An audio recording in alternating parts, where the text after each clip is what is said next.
La loi uniforme sur un intervalle AB.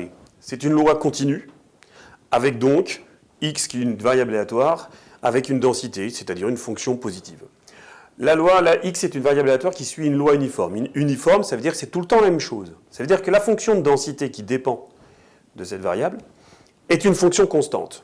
On est sur un intervalle AB, une fonction constante, c'est une droite qui est parallèle à l'axe des abscisses.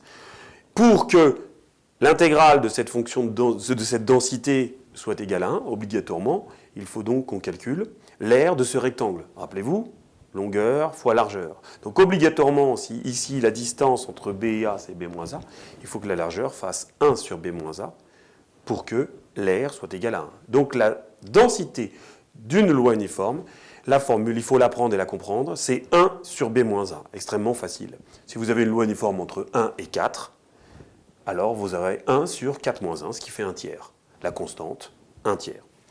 Si on calcule la probabilité entre C et D de x, alors on applique notre formule. C'est toujours des calculs d'aire.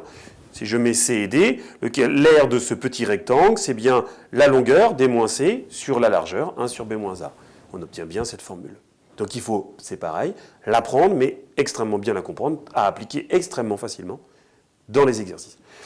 L'espérance de cette variable aléatoire sur une loi uniforme, c'est l'intégrale de TF de T dt. On utilise la variable T ou la variable X. C'est exactement la même chose, ça ne change rien.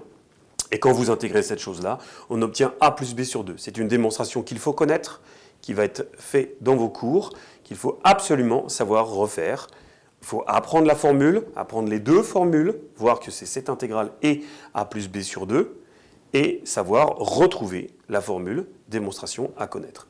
Pareil, si on a une loi uniforme entre 1 et 4, eh ben l'espérance, ce sera 1 plus 4, 5 divisé par 2, donc en gros 2,5. Je vous rappelle que l'espérance, c'est comme la moyenne, c'est pareil en statistique.